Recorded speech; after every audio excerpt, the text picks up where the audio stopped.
We're going to bring our panel out. This is, we were the director and the star of the movie were not able to join us today, so we're going to have a panel of some of our film critics led by Nell, Minow, Sheila O'Malley, Matt Zoller, Seitz, and Professor Todd Rendleman.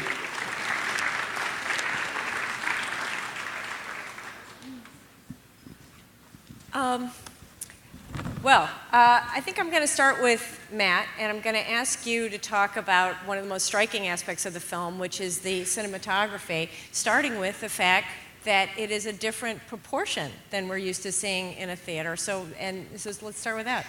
It is. This film is shot in a, you probably noticed, and especially when they moved the curtains to frame it properly, the 1:3:7 ratio, more squarish than we're used to seeing now. And this actually used to be the shape in which we were accustomed to seeing movies. It's closer to the so-called Academy ratio. And up until the 50s, when movies started trying to change their shape to differentiate themselves from television, which also had this shape, that's just what a movie looked like. And so that's a pretty radical choice. There haven't been a whole lot of major films that have been shot in this ratio. Portions of Grand Budapest Hotel were shot in that format. All the sequences set in the 30s were shot that way. But on top of that, it's a black and white film, and on top of that, the compositions are extremely careful, shall we say, and a lot of weight is placed at the bottom of the frame. A lot of the important action is taking place at the bottom of the frame. Often the top half of the frame will have no people in it, and I have a theory about why that is, but these are all characteristics of the movie that contribute to this feeling of great weight and silence and stillness and solidity that I really, really like. And it's just so different from the movies that we're used to seeing, almost any film that we're used to seeing now, and that's one of the reasons why, the look of it. Yeah, it's got a spareness and a sort of an aesthetic quality that you feel like you're in a convent even when you're out in the countryside. Yeah, I think there's only one handheld shot in the movie, and that's the very end. Yeah. Well, the very end is different in two respects. One is that we do have the shaky camera, and the second is that throughout the movie, all the music that you hear is the music that the characters are hearing. When the characters turn on the record player or the car radio or listen to live music, we hear it, otherwise we don't. And at the end, we have music as well. Yes. Sheila, let's talk a little bit about the acting in the film. Why don't you tell everybody about the two actresses who are both named Agneta, yes, and the difference in the experience that they brought to the film and their sort of their styles. Well, the actress, I just know a little bit about her. She was, discovered sitting in a cafe, and they approached her as having the right look. She has no acting experience whatsoever, and apparently continues to not have any interest. This was it for her. This was like just this weird experience, and she's a philosophy student and an atheist, like a very passionate, but she has this curious, empathetic approach, and the camera, obviously, you just put it on her and the whole story is there. She's just one of those strange people who just kind of shows up in a present way without having to think about it. The other actress, I know she's a big star and has done a lot of stage, which she's like running the thing.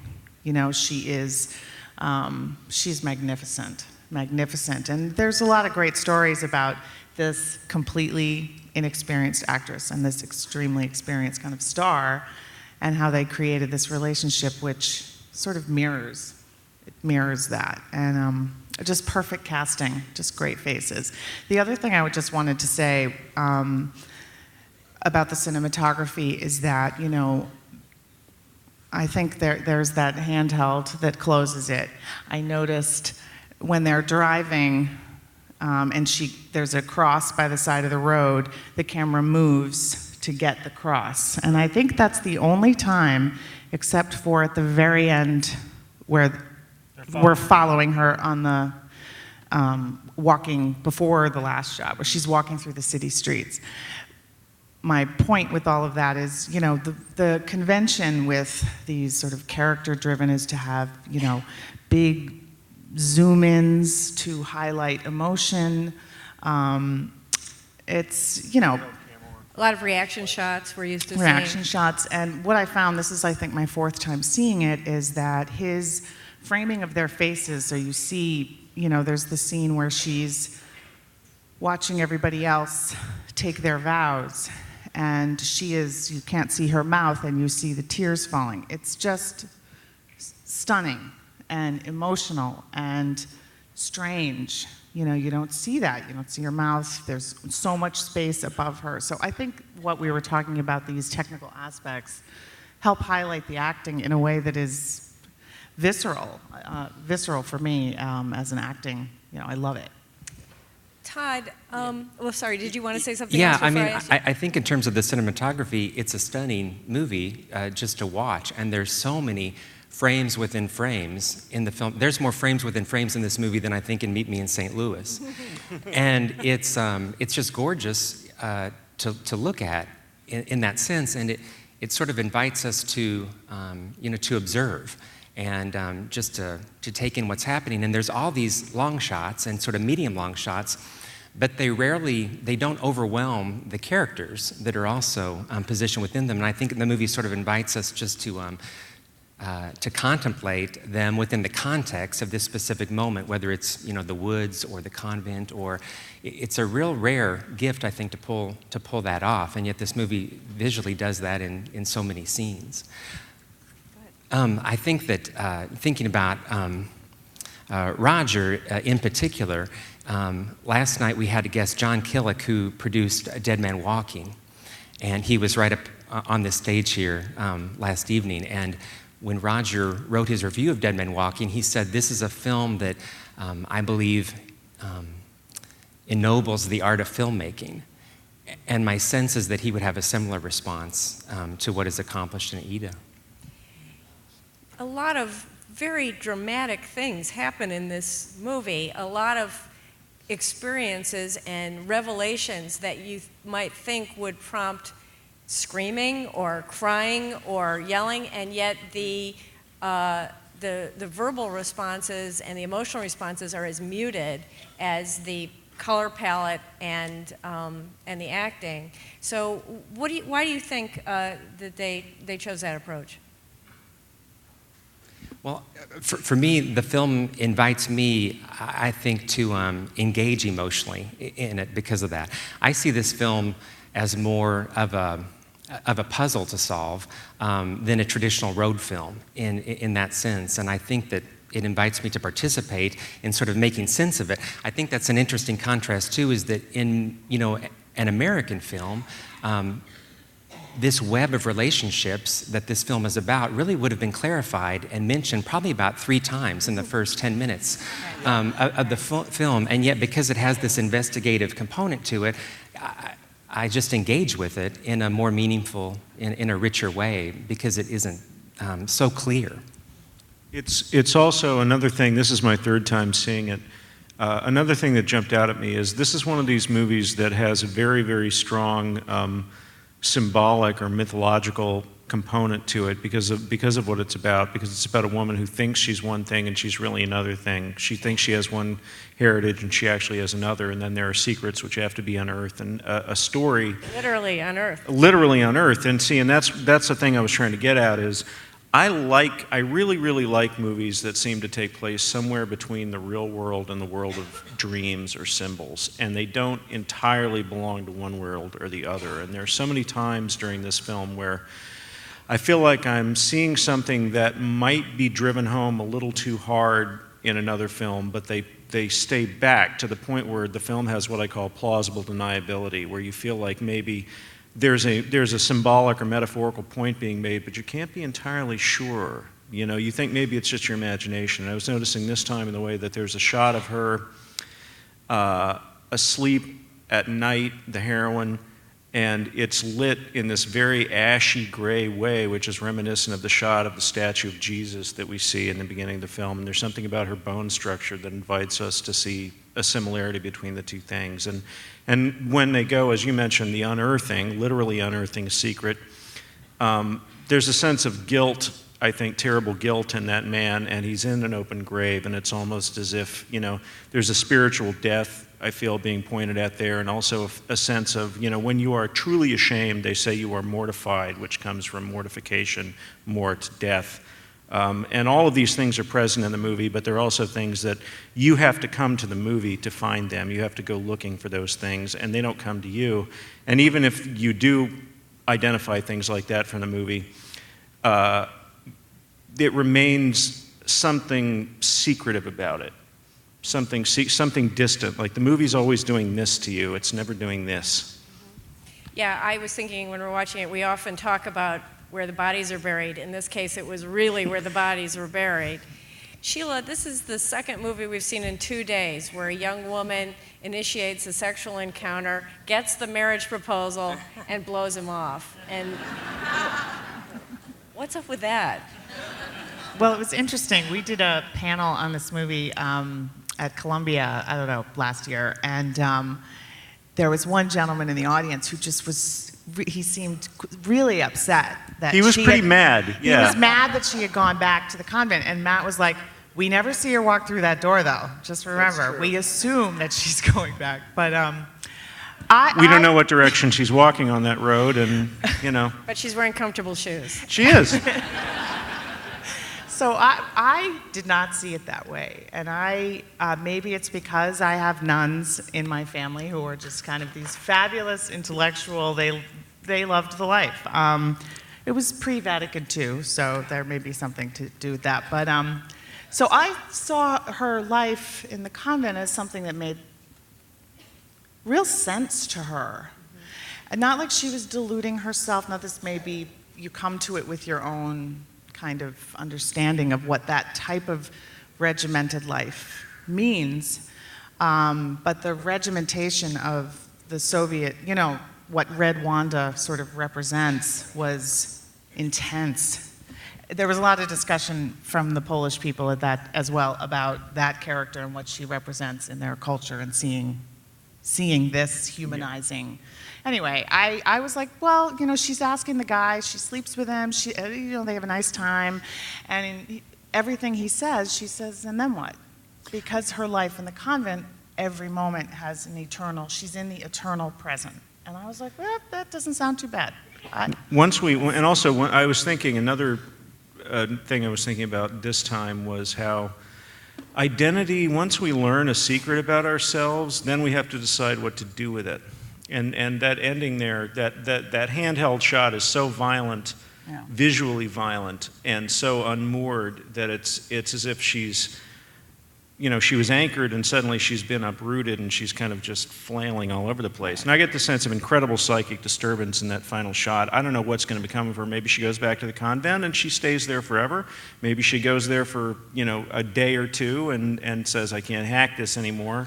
I'm not who I thought I was. But this is going to sound bizarre, but I was thinking about one of my friends from high school as I was watching this, who the entire time he was adopted, and the entire time he was growing up, he was told that he was the son of an Italian-American who had died in Vietnam, who had died in combat in Vietnam. So the whole time we were growing up, he was fascinated by Italian-Americans, Italian-American culture, food, film.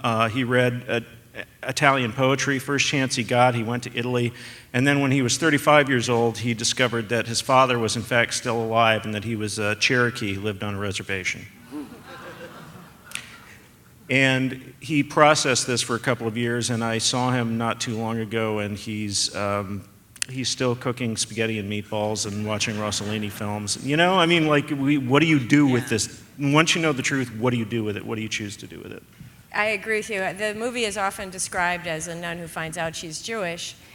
I'm Jewish, and I always describe it as a nun who finds out she is of Jewish heritage. So to me, those are two different things. I love the ending in terms of that it doesn't answer that 100%. I mean, clearly it's significant that she puts on her veil. as she leaves, and that's really telling. But at the same time, I think it's so beautiful that I believe she has to know what she's saying goodbye to in order to embrace what is in front of her. And that's another interesting comparison, because I think an American film would be tempted to have a much more dramatic type of conversion on her part, where if she returns to the convent, it's to suggest that perhaps she's repressed and is returning to the fold. Or after her night with him, it's, whoa, I'm an individual now and I'm pursuing, a life of on my own terms. And I think the movie is more complex than that. Todd, as I was watching this was just my second time seeing it, I tried to imagine how I would view the movie if I thought it had actually been made in the 1960s. It has the aspect ratio that would make that believable. It's black and white, of course, all the details, and yet I couldn't persuade myself that it would pass for a movie actually made in the 60s, but I'm not sure exactly why. Do you think that it has a contemporary sensibility? Well, I think that her performance seems incredibly modern to me, in that she is naive and her world is opening up, but there's also a tremendous strength to her, and that seems very modern to me. Sheila, do you want to talk a little bit about the discussion you had at Columbia about what was going on politically in Poland during this era and why it was so transitional?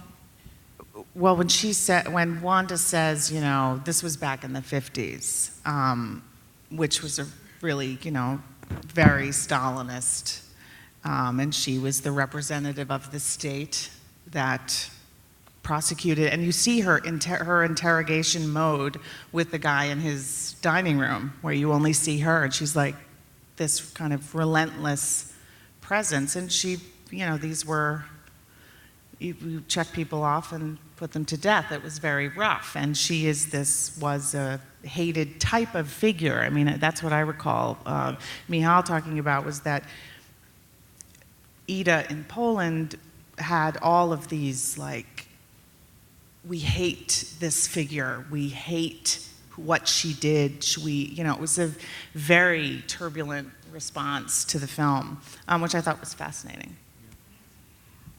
Matt, could you talk a little bit more about the music? We hear at least 3 different kinds of music in the course of the film, from classical orchestral music, Coltrane, dance music, the music on the radio. What do you think that says about the film? I think it establishes, it reinforces a certain mood, a certain feeling, but it's also, I think of classical music and I think of control. And jazz, of course, being more improvisational. My father's a jazz musician, and I asked him one time, what's the difference between improvisation and composition? And he said, composition is improvisation slowed down, and improvisation is composition speeded up. And I've thought about that ever since. And every time I see a movie that feels very, very meticulous and controlled, like they came up with a plan and then they executed the plan, I think this is a classical movie. And a jazz movie is a little wilder, and there's things that happen while you're shooting and you bend to accommodate them.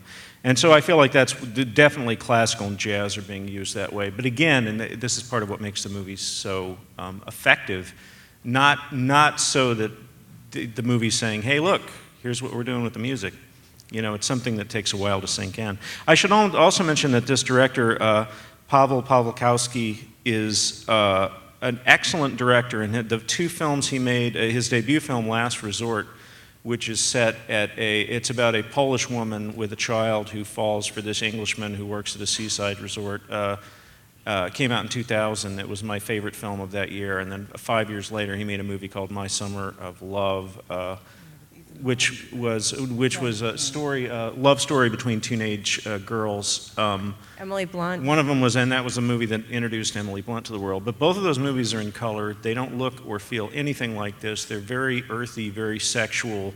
There's profanity. People are drinking and smoking, and you see it. It's not something that's sort of happening off screen. And this movie is just such a departure for him in so many different ways. It's just more remarkable when I think about what he did before this. I'm going to ask one more question to the panel, and then we're going to open it up to the audience. So I want you all to get your questions ready and start flagging down the folks with the microphones, okay? spinning off of what you just said, Matt, I'd like to hear from all three of you what you think about the fact that this is a director who was born in Poland, left as a child, and grew up in England, and how that insider/outsider perspective informed the film. So, Todd, you want to start? Well, I think the character of Wanda is fascinating, and she embodies, to me, someone who clearly chose a political path, and that did not serve her well. And she paid indirectly a terrible personal price for doing that, and she can't, she just, she has to live with the pain of those choices until the pain is just too unbearable, and we see her medicating in different ways throughout the film, and I think that's a powerful value that the film has about that particular moment in history. And maybe that's another reason, to come back to your earlier question, why this film would be different made today than in that era, because it simply couldn't have been as critical, I think, if it. But I think it's more powerful because it's indirect and it isn't in your face. You needed that distance. You needed that distance, yeah. What was your question? I'm sorry. How did the fact that he was born in Poland? Yes. He is. All of his movies have this quality of being an outsider, looking in, and by looking in, trying to become. And he often tells these stories of people who feel alienated from the culture that they were raised in. And this is somebody who I wonder, I've never met him, I hope someday to, I would ask him, are you looking for a home here, and do you think you're ever going to find it? And a lot of times we see a lot of directors make movies about the era immediately before their birth. And this is from almost, I believe it's right around the time he was born or slightly before that we're looking at here. And you see that happen a lot. Paul Thomas Anderson made Boogie Nights in 1997, and it was a film about the 70s, and he was 27, I think, when he made that. And he really had no serious first-hand memories of the 70s when he made that. Matthew Weiner, who created Mad Men, was born in 1970, which is the year that the series is ending. And so he has no first-hand knowledge. And I feel like a lot of times when directors go back and make a film about the era in which they were children or were just about to be born, it's an attempt to sort of claim that portion of history that they're never going to know. That's my theory anyway. And I think there's something interesting about, artists not in political exile, but in exile from their home, and a lot of great art comes out of that. James Joyce comes to mind, who never lived in Ireland after he was 21 and could not write about anything else.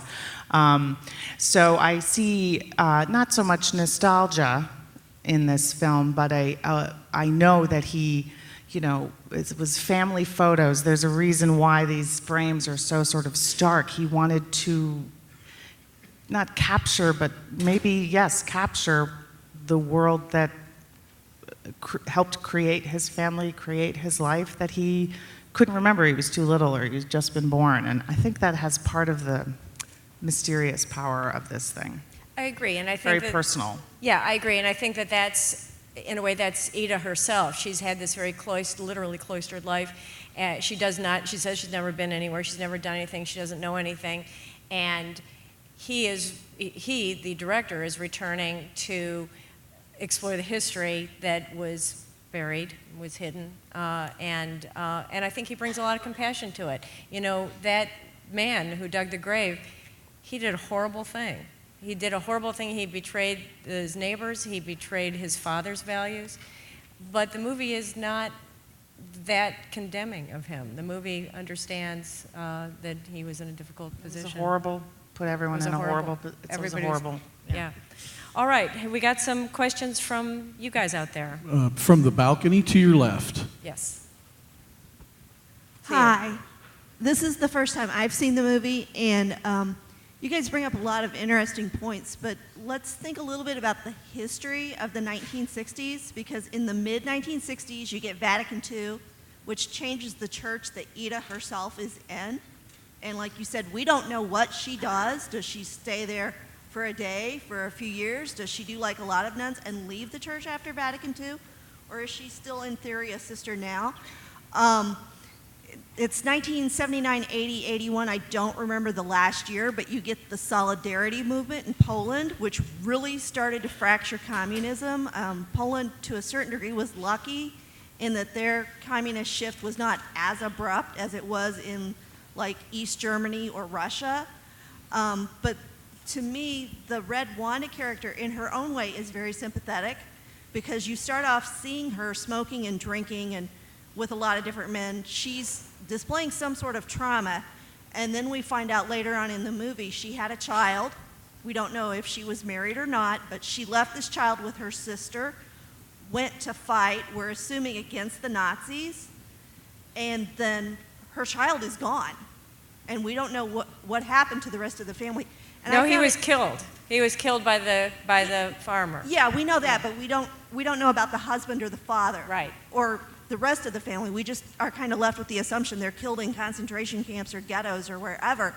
And what I found interesting at the end with the aunt is they show 5 generations. If you count the pictures, she has 5 generations of her family, including her son, and they're all gone.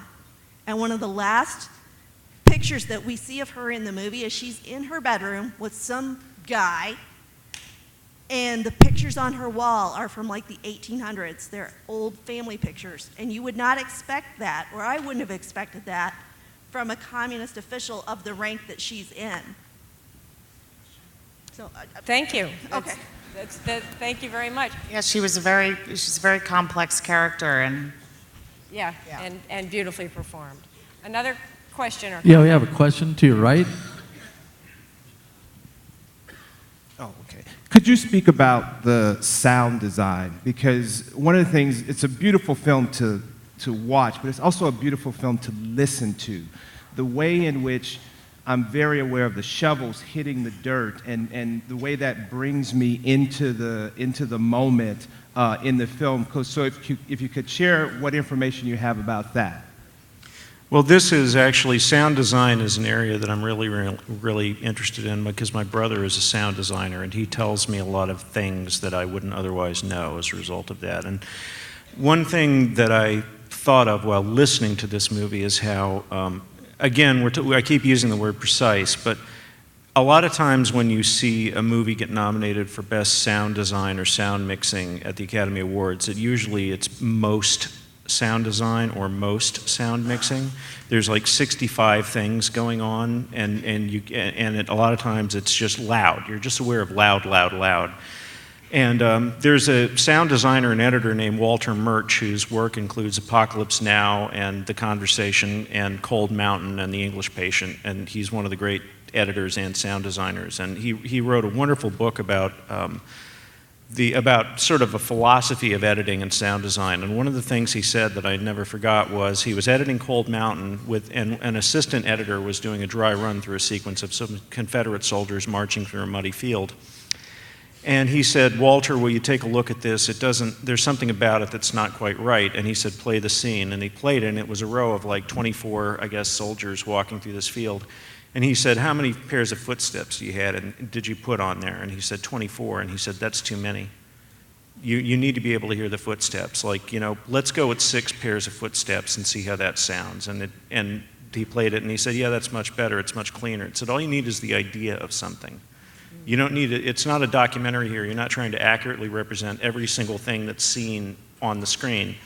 And this movie very, very much adheres to that. Like, you might hear, when you see an exterior nature scene, you might hear wind creaking through one branch, or you might hear one bird chirping.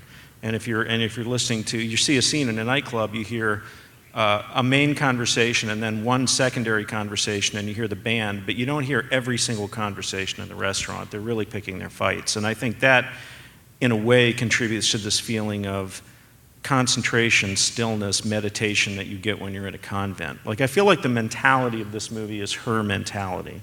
I feel like the movie is in some way reflecting the sensibility of somebody who's spent her life in a convent and is very, very, very attentive to nuance and to detail, because what else are you going to do with your day? You know, you're thinking about your life, you're thinking about your environment and what's around you. Yeah, but it would be easy to portray it. I think that's a very good point. The auditory elements of the movie echo and underscore the spareness of the composition. But it would be very easy for them, and again, this would be sort of the American approach, I think, if she came out of the convent, for her to be overwhelmed by this cacophony, right. But she does bring that stillness with her. Right. Yeah. Todd, did you want to say something? No, absolutely. I mean, I think the movie invites us to listen, and it's really striking because of that.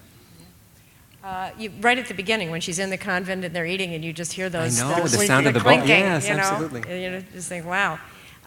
Yes, who else would like to weigh in? To your left. So about 2 years ago, I saw another Polish film about a strong woman who was a Romany poet. The film was called Papuja. And that was also a black and white film, you know, about a strong female character lead. First off, has anybody on the panel seen it? Which film? It's called Papuja. I have not seen it. You have not seen it? Okay. Well, my next question is going to lead is this like a movement? Because this movie was done 2 years ago.